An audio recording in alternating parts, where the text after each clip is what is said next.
Baik, kita lanjutkan Pak Sri Rinaldi. Ya. Kemudian kita masuk ke pemilihan di daerah. Nah, ini kita melihat terutama di Sumatera Barat. Pemilihan sudah selesai.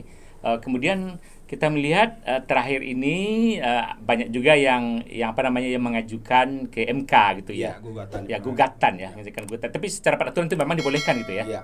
Tapi kalau kita lihat di pesisir selatan misalnya, kalau khususnya yang kampungnya Pak Sri Rinaldi. Iya benar, Bro.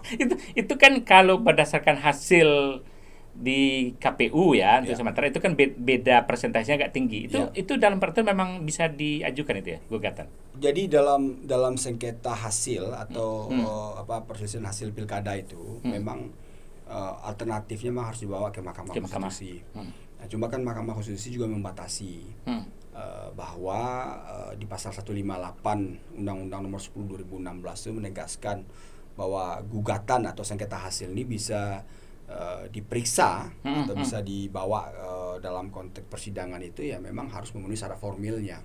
Syarat formil itu terkait dengan berapa persentase suara yang didapatkan oleh pemenang pertama atau pemenang kedua yang memang memenuhi syarat untuk diajukan. Nah, dalam konteks itu memang jadi rujukan adalah jumlah penduduk gitu ya. Jumlah penduduk. Nah, untuk Sumatera Barat itu kan karena penduduknya di atas dari 2 juta sampai 6 juta itu kan harus 1,5% selisihnya. Selisihnya. Syarat formilnya begitu. Ya, syarat formal ya. Kalau itu tidak terpenuhi tentu MK tidak akan periksa. Ya, walaupun memang ada indikasi yang lain ya tentu ada syarat material yang juga dilihat ya. Tapi biasanya kalau persoalan-persoalan kecurangan dan persoalan-persoalan yang terkait dengan proses pilkada itu sendiri itu kan sudah ada Bawaslu yang meriksa sebenarnya sebelumnya. Ada di KPP juga kalau ada masalah etik ya. Ada Gakumdu juga kalau terkait dengan persoalan pidana pemilu dan seterusnya gitu. Jadi MK itu mungkin lebih pada hasilnya gitu. Nah, jadi kalau kita kembali pada pertanyaan Prof bagaimana dengan pesisir selatan, kalau melihat secara formilnya ya sangat jauh sekali, Prof. Dan tentu ini juga akan jadi pertimbangan bagi MK untuk membuat keputusan setelah ya sebelumnya apakah memang diterima atau tidak gitu. Nah, biasanya kalau dengan syarat formil ini biasanya jarang sekali bisa tapi diregistrasikan bisa katanya. Kalau diregistrasi kan tidak ada kalau registrasi ini kan hak warga negara untuk mendaftarkannya kepada mahkamah atau pada pengadilan untuk mencari kebenaran gitu. Tidak mungkin mahkamah menolak. Sama dengan kita ke polisi melaporkan sesuatu kan tetap diterima laporannya. Setelah itu dipelajari ini memenuhi syarat sebagai laporan atau tidak kalau ada unsur pidananya. Sama dengan ini kalau dia ada unsur pidana tidak sesuai dengan ada unsur sesuai dengan apa yang disyaratkan dalam persyaratan itu. Kalau tidak tentu akan ditolak atau dihentikan proses penyidikannya gitu atau proses persidangannya. Jadi saya pikir kalau diregister ya biasa saja karena kita memenuhi syarat secara administratif masuk ya oke masuk. Nanti kan dipelajari lagi. Kalau ternyata dulu tidak memenuhi syarat ya sudah akhirnya diputuskan tidak memenuhi syarat untuk diperiksa. Barangkali seperti itu. Itu ya. Oke. Baik, ini pemilihan di Indonesia ini kan masih masih berbeda-beda. Itu akhirnya nanti kalau kita lihat dulu katanya ada suatu saat akan serentak gitu jadinya. Itu gimana? Itu bagaimana prediksinya tuh? Jadi latar belakang kenapa diserentakkan itu Prof itu kan terkait dengan besarnya biaya. Kemudian waktu kita yang sibuk dengan pilkada saja kapan harus membangun kapan harus konsentrasi pada pekerjaan lain. Kalau pada saat ini kan masih hampir tiap tahun ya di Indonesia ada pilkada ya. Iya, kalau serentak ini kan sudah tahun 2015. Kemudian 2017, kemudian 2018. Nah, kemudian nanti sebenarnya kalau berdasarkan undang-undang nomor 10 2016 nanti 2027 kita serentak. Itu serentak. Ya, untuk pilkada. Iya, pilkada. Untuk pilkada semuanya ya. Iya. Itu maksudnya pilkada baik gubernur maupun wali kota maupun bupati. Iya. Dalam undang-undang nomor 10 2016 ya, Prof ya. Iya. Tapi persoalannya adalah ternyata memang ada keinginan lagi untuk diserentakkan dengan pemilu presiden. Yang dimulai 2024 katanya gitu kan. Iya. Nah, kita kan kemarin sudah dicoba 2019 pemilu serentak dalam arti pemilihan presiden ya ada yang sama dengan yang legislatif. Itu sudah dijalankan. Ternyata memang ada evaluasi dan terkait dengan dampaknya seperti KPPS yang banyak yang sakit dan meninggal. Kelelahan karena menghitungnya itu sampai pagi sampai subuh. Menggabungkan presiden dengan DPR, DPRD aja ada 3 kadang-kadang ya. Nah, kemudian target 2024 lagi. Nah, ini yang jadi pertanyaan. Karena nanti ada wacananya di revisi Undang-Undang 7 2017 tentang pemilu. Iya. Dasar pelaksanaan pemilu 2019 itu pilkada 2022-2003 itu ditarik ke 2024. Ya, termasuk Kota Padang di Sumatera Barat ya. Kemudian ada apa lagi ya? Selain Padang ini ada Padang Panjang misalnya ya. Oh, itu ditarik rencana. Ya, rencana seperti itu wacananya. Tapi kan masyarakat sipil juga menolak. Sedangkan pemilu presiden saja dengan legislatif belum masuk pilkadanya, itu sudah begitu kelelahan dan kewalahannya. Belum lagi persoalan pemilih yang harus fokus pada pilihan-pilihan mereka baik nasional, legislatif maupun daerah atau kepala daerah. Nah, ini yang membuat orang berpikir ya undang-undang yang mau direvisi itu harus harus bertahap lah gitu keserentakannya itu. Nah, sekarang wacananya kan sedang disiapkan oleh DPR RI. Bagaimana senarionya, Prof? Karena bagaimanapun keserentakan 2024 itu memang sudah diputus oleh MK, ada 6 model gitu. Saya sudah jelaskan di buku saya ini ada 6 model dan tentu diserahkan kepada pembuat undang-undang. Nah, dalam pembuat undang-undang itu adalah legislatif DPR RI. Nah, kita lihatlah bagaimana arah revisi Undang-Undang 7 2017 itu. Nah, dengan mempertimbangkan persoalan-persoalan yang muncul baik dari pilkada maupun pilpres serentak kemarin. Ini mungkin yang perlu dipertimbangkan nantinya. Gitu. Kalau kemarin pilpres dengan pileg itu saja itu yang dipilih kalau apa tuh bisa presidennya, kemudian tingkat 1 apa namanya? Iya, DPR-nya. DPR lagi DPR RI, DPRD, DPD. DPD. Kabupaten nanti lagi. Ya, jadi pemilu pilpres dan pemilu legislatif. Iya. Ada DPRD-nya tingkat 1, tingkat 2, ada DPD-nya, ada DPR RI-nya. Nah, bisa 5 kan? Ya, kemudian ada presiden. Ya, 5 itu kan? Ada 5 ya, kemudian kota ya. Kemudian nanti tambah kalau serentak lagi dengan kepala daerah. Ya, kepala daerah. Ada lagi 2 kan? tuh ya. Kalau serentak lagi di bupati dengan wali kotanya. 7. Nah, ini kan membuat dari segi pemilih itu juga agak bingung untuk memilih gitu. Presidennya siapa nanti, kemudian DPRD-nya siapa, DPR RI-nya siapa, kemudian DPD-nya siapa, bupatinya siapa kalau bupati, wali kota siapa kalau wali kota, gubernur siapa kalau gubernur. Jadi ada 7 yang akan dipilih. Ada 7, jadi memang agak membingungkan gitu. Tapi kan dalam alternatifnya juga ada bahwa keserentakan itu bisa jadi mungkin di bulan pertama mungkin adalah yang nasional semua dulu. Iya, dibedakan tapi masih tahun yang sama. Ya, itu dimungkinkan gitu. Itu satu data alternatifnya. Ya, kita lihatlah bagaimana nanti wacananya, Prof. Kalau dilaksanakan pada hari yang sama seperti kemarin, saya pikir akan, apalagi dengan masih manual seperti ini. Ya, mungkin akan banyak masalah. Baik dari hasil yang kita harapkan itu berkualitas, yang tidak akan muncul kualitasnya. Kemudian legitimasi pun bisa dipertikaikan. Orang tidak fokus lagi, konsentrasi. Kemudian bisa ada orang berkecurangan karena orang lelah semua kan. Nah, ini kan jadi persoalan nanti. Jadi memang harus dipertimbangkan yang baik dan matang gitu. Oke. Baik. Kalau kita lihat dalam pengamatan Pak Srinardi tentang pemilihan pilkada di Sumatera Barat dibandingkan dengan pemilihan di tempat lain, itu dari segi masyarakatnya ada perbedaan misalnya dengan orang Jawa di Pulau-Pulau Jawa, di provinsi lain lah. Itu bagaimana pengamatan Pak Srinardi? Ya, saya pikir semua pilkada ini sama prosesnya, Prof ya. Sama prosesnya. Kalau permasalahannya?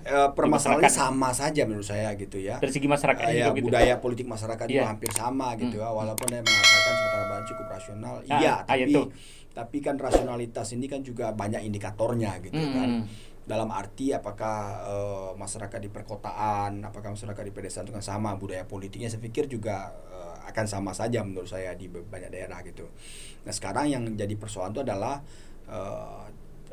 budaya politik itu kan tidak hanya dipengaruhi oleh sistem nilai politik saja, ada sosiokultur masyarakat juga gitu.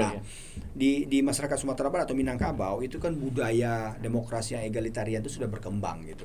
Artinya bahwa dasar mereka memilih itu tidak hanya kampanye politik itu saja gitu, tapi sistem nilai yang ada dalam diri mereka yang dibangun karena sosio budaya mereka yang ada di lingkungan itu mempengaruhi, Prof. Jadi misalnya orang Minang itu kan satu dari filosofinya cadia surang sela, amun nak kabatanyo, kalau surang amun nak akan meminta. Nah, artinya bahwa seseorang tuh memang harus berpandai-pandai juga dengan masyarakat, karena masyarakat punya penilaian, masyarakat punya logika sendiri gitu. Nah, logika-logika seperti itu kan terbentuk dari sistem sosial budaya mereka gitu. Nah, itu yang nanti akan dipraktekkan dalam konteks politik. Nah, itulah yang mempengaruhi. Nah, karena budaya kita ini budaya egalitariannya cukup kuat, ya sehingga ya budaya partisipatif, budaya evaluatif terkait dengan siapa pemimpin itu akan cenderung menonjol, sehingga di situ disebut yang rasional itu. Jadi kalau pemimpin mereka dianggap ini misalnya ini pemimpinnya banyak ngomong saja, banyak berjanji saja, usah dipilih, itu memang berlaku gitu, ada gitu. Contohnya di pilkada kita kan banyak juga calon yang incumbent yang kalah kan. Yang kalah. Ya kan mereka mengevaluasi juga. Oh, ini oke lah dia banyak kerja tapi terlalu arogan, jadi seperti itu. Dia bisa ini tapi janjinya tidak pernah dipenuhi gitu. Tapi kan? Ada juga ketika arogan itu masyarakat diam aja dulu kan. Tapi waktu di pemilihan dibuktikan gitu kan. Ya kan. Karena dia tidak punya akses untuk mengatakan langsung. Tidak semua masyarakat bisa mengakses kepala daerah. Waktu pemilihan itulah akses dia langsung, bahwa saya hukum dengan ini. Kan itu cara rasional. Memang begitu mengajarkan. Oke, kalau dia tidak menepati janji, kalau dia tidak sesuai dengan harapan kita, tidak usah dipilih 5 tahun lagi. Nah, itu yang dibuktikan. Tidak usah dipilih lagi, dibuktikan gitu.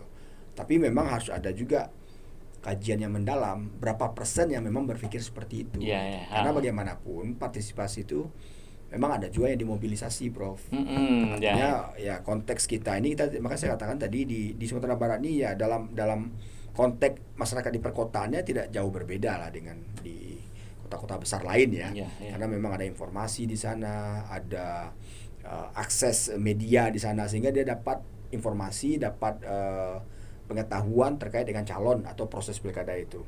Nah, bagaimana masyarakat yang di luar itu, di pedesaan misalnya, atau di daerah-daerah yang susah mendapatkan informasi atau akses informasi, tentu mereka membuat keputusan itu berdasarkan informasi dari patronnya. Patron klien kan kuat juga di daerah pedesaan semuanya. Nah, kalau patron itu bisa dipegang oleh calon kepala daerah ini, nah dia bisa memobilisasi dukungan. Dari sinilah politik uang itu bermain sebenarnya. Nah, itu banyak terjadi di daerah-daerah yang memang jauh dari pusat informasi dan jauh dari akses informasi jauh akses informasi, kemudian pengawasan. Nah, ini yang terjadi. Oke, kita lihat. Saya ingin melihat dalam sejarah di Sumatera Barat ya, pemilu di Sumatera Barat. Kita lihat kemarin pemilihan pilpres yang kemarin. Kemudian lihat lagi pilpres yang 5 tahun sebelumnya. Itu kalau dilihat dari segi hasil itu Sumatera Barat kan dikatakan agak unik, berbeda dari yang lain gitu ya. Itu bagaimana pengamatan Pak Sri Ladi itu? Kan selalu dikatakan, oh ini Sumatera Barat kok selalu berbeda. Sumatera Barat, Aceh kan salah juga gitu ya. Kemudian termasuk kemarin apa ya, Sunda, Jawa Barat juga gitu ya. Nusa Tenggara Barat. Ya itu kan agak punya karakteristik yang khas, berbeda dengan yang lain. Ya, ini memang menjadi sorotan ya. Sumatera Barat ini satu di antara daerah yang memang pilihannya berbeda dari pilihan orang kebanyakan orang ya. Saya tunggu dulu, tapi itu tuh kan memang umum, universal dan jumlahnya tidak bisa kita tolak. Ya memang begitulah, seperti mengambilkan karakteristik orang Minang begitu. Bisa jadi seperti itu, jadi seperti itu ya. Tapi memang harus ada kajian yang mendalam juga, Prof. Maksudnya seperti ini. Apakah benar pilihan itu pilihan rasional semua? Itu pertanyaannya. Kenapa saya mengatakan seperti itu? Karena banyak sekali, mohon maaf ya, banyak sekali informasi-informasi tentang calon presiden, tentang pembangunan yang memang diterima oleh masyarakat sebagai pemilih itu tidak tepat masuknya kepada mereka. Sehingga yang muncul itu adalah persepsi yang keliru, sehingga diwujudkan dalam bentuk pilihan yang tentu hasilnya keliru juga gitu. Karena informasi tidak sampai tidak sampai, informasi yang keliru atau disorientasi lah. Walaupun itu dikatakan tidak benar ya, tapi perlu ada pembuktian lah. Saya pikir memang harus ada kajian tentang itu gitu. Ada juga yang mengatakan ini kan terkait dengan identitas, politik identitas. Di Minangkabau dengan falsafah ABSSBK. Ya bisa jadi, tapi kan perlu juga kajian yang mendalam tentang itu gitu. Karena begini juga, letaklah kita konkretkan misalnya di Sumatera Barat kan kekalahan Pak Jokowi kan telak ya. Beliau mendapatkan 14, sekian persen, sementara Pak Prabowo 86, sekian persen. Kan jauh gitu ya. Jauh sekali. Kemudian dikatakan bahwa orang Minang ini dianggap mengedepankan politik identitas dan cenderung termakan hoax gitu ya. Cenderung gitu katanya. Nah, kita bandingkanlah dengan daerah yang memang memenangkan Pak Jokowi paling telak. Itu ada di Bali. Bali ya. Bali 91% loh. Pak Jokowi menang gitu. Sementara Pak Prabowo kan 9% kalahnya. Tapi kan tidak pernah orang menyinggung Bali dalam konteks itu gitu. Nah, ini memang harus dikaji menurut saya. Yang disinggung malah Sumatera Barat. Ya, memang perlu dikaji lah gitu ya. Saya tidak mengatakan ini sebagai sesuatu yang tapi memang perlu dikaji menurut saya. sehingga ada alasan. Nah, ini kan pilihan yang memang dijamin oleh undang-undang.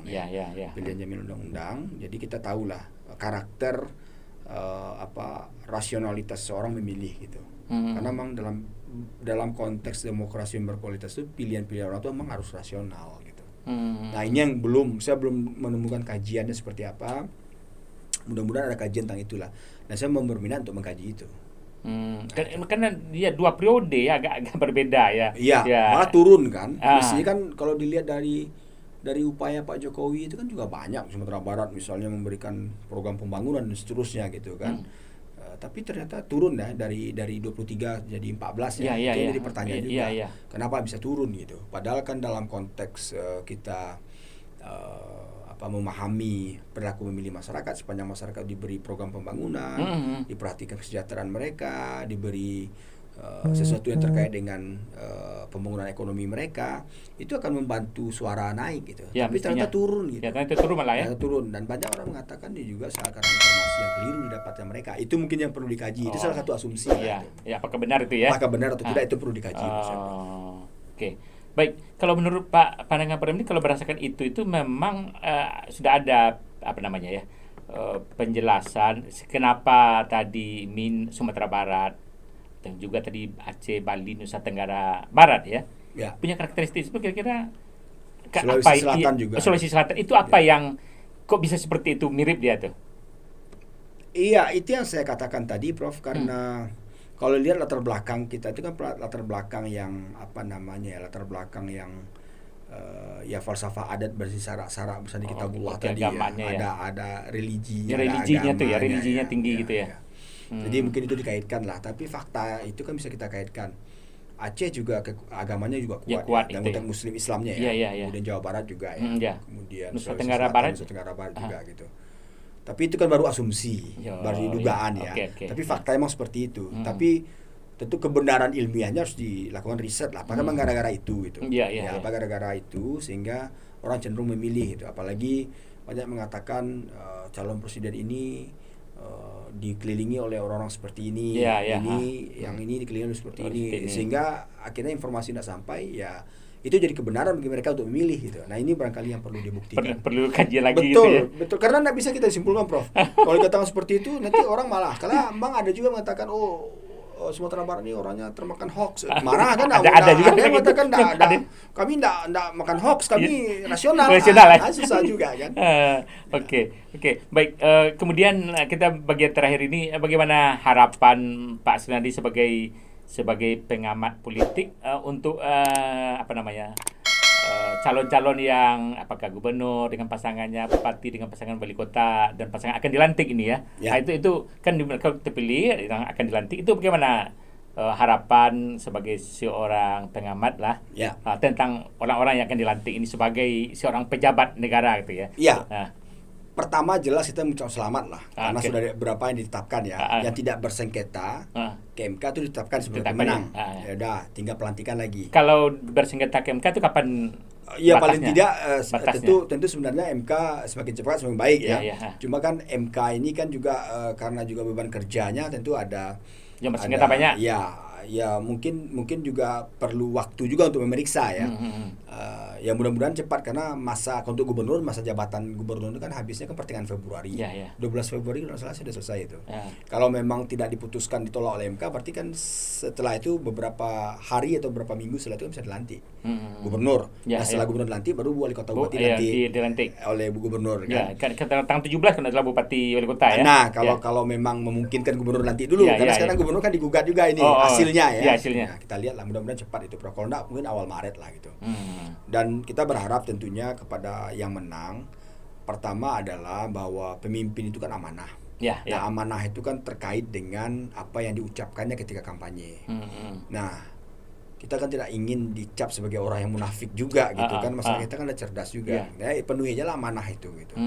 Kalau dia mengatakan A, ya mana A itu. Sesuai antara ucapan dan perbuatan. Ya, kalau tidak, karena 2024 atau 2025 kalau memang tidak diserentakkan, itu akan ada pemilu lagi, akan ada pilkada lagi gitu.